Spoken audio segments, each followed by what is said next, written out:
ઇશ્કે સાત મકામ એકચ્યુઅલી એક solo show થઈ ચૂક્યો છે પહેલાં. ઓહ. બહુ ઓછા લોકોને ખબર છે એ વસ્તુ, ઓકે. જેમાં હું જ ખાલી ગિટાર પર લઈને બધી વાતો કરી રહ્યો છું અને સોંગ્સ એના પ્રમાણે હું પ્રેઝન્ટ કરી રહ્યો છું. ઓકે.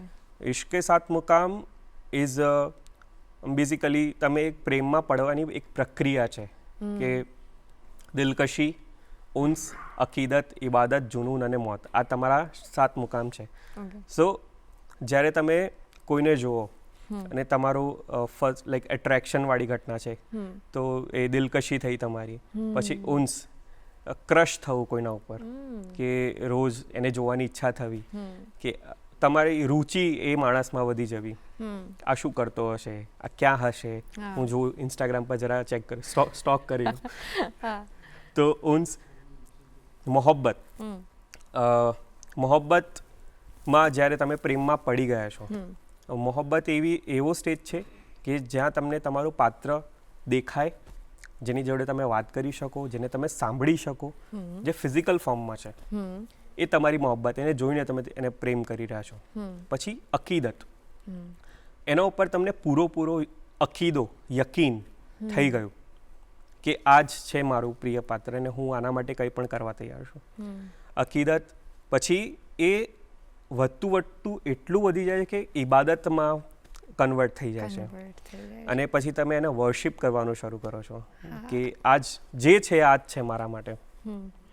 ઇબાદત પછી જુનૂન, કે તમે લૈલા મજનુ, હીર રાંઝા, એ જે એક સ્ટેજ પર હોય છે જ્યારે એ લોકો પાગલ થઈ ગયા છે.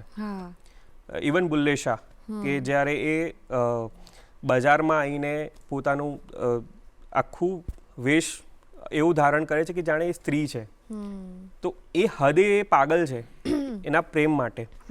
તો એ એક જુનૂન જ તમારી અંદર લાવી શકે છે એ વસ્તુ, એ લાઈક તમને કન્વર્ટ કરી દે છે જુનૂન. અને પછી મોત.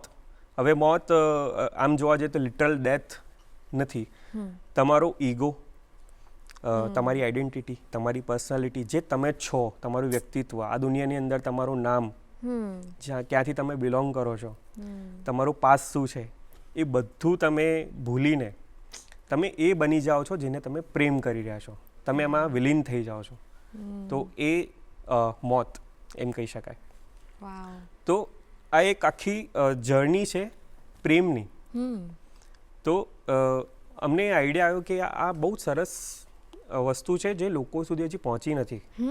અને આપણે આમ વાત કરીએ, હું તારાથી પ્રેમ કરું છું, તું મારાથી પ્રેમ કરે છે, એ હજી આમ લાઈક બહુ છીછરું છે. તમે ડીપમાં હજી ગયા નથી, તમને હજી વાત ખબર નથી કે પ્રેમ શું હોય. તો અમને એવું લાગ્યું કે આ વાત લોકો સુધી પહોંચાડવી જોઈએ. અમે પ્રોજેક્ટ ડેવલપ કરતાં લોકડાઉનમાં ફાઇનલી એવું થયું કે હા, હવે આ શો આપણે બનાવવો જ છે ગમે એમ કરીને. અને પછી અમુક કમ્પોઝિશન્સ મેં જાતે કર્યા, લખ્યા, ગીતો લખ્યા, જે એક્ઝિસ્ટિંગ સોંગ્સ હતા એને ફિટ કર્યા કે આ કયા મુકામ પર સેટ થઈ શકે છે. અને પછી એવી રીતે એક 1 કલાકનો શો અમે બનાવ્યો અને અભિવ્યક્તિમાં પ્રેઝન્ટ કર્યો. અને it was a great show. મને બહુ જ મજા આવી એ કરવાની.